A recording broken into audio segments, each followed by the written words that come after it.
చిన్న చిన్న ఇవి తీస్తుంటారు. ఎందుకంటే సర్వలోకానికి వెళ్ళి సర్వసృష్టికి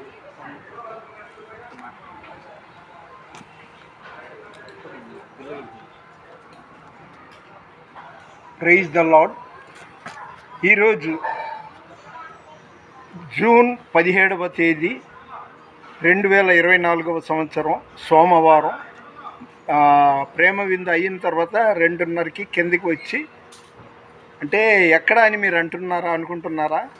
ఇది విజయవాడ పైపుల్ రోడ్డు దగ్గర లక్ష్మీనగర్లో సియోను అసెంబ్లీ చర్చిలో బైబిల్ క్లాసులకి వచ్చానండి. చాలా బాగుంది, చాలా విశేషమైన అనుభవం. పాస్టర్ పి మధు గారు మంగళగిరి, ఆయన అడగగానే ఇది చిత్రీకరించడానికి సహాయం చేశారు. మీకు తెలుసు కదా, నేను నా సొంత ఖర్చుతో అనేక ప్రాంతాలు తిరుగుతుంటా, అనేక ఊర్లు వెళ్తుంటా. దేనికి ఇలాగా నా డిఫరెంట్ వాక్యాలు బైబిల్లో వాక్యాలు ఇలాగా నా 21 షర్ట్ల మీద నేను ఎంబ్రాయిడరీ, అంటే యేసుక్రీస్తు మహాదేవుడు, యేసుక్రీస్తు యూదా గోత్రపు సింహం, నీలో ఉన్నవాడు లోకంలో, ఇలాగా అనేకులకి అన్యులకి వాళ్ళు చదువుకుంటారు. జీసస్ నిన్ను ప్రేమిస్తున్నాడా అని వాళ్ళు తెలుసుకోవటానికి నోటితో చెప్పకుండా అలా వెళ్ళిపోతుంటాను ప్రార్థన చేసుకుంటూ. అయితే ఈ 76 ఏళ్ల వయసులో కూడా నేను ఇంకా అనేక ప్రాంతాలు తిరగాలని ఆసక్తి ఉంది, దేవుని చిత్తమైతే. ఎందుకంటే వాన రాకడా ప్రాణం పోకడా యేసయ్యకే తెలుసు.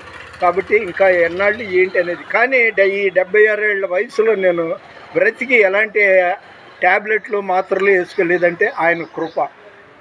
అందుకని మనం దేవునితో ఉంటే దేవుడు మనతో ఎప్పుడు ఉంటాడు. కావాలంటే మీరు మత్తయి సువార్త 28వ అధ్యాయం 20వ వచనం చదువుకోండి, లేకపోతే ఇంకా చాలా చోట్ల ఉంది.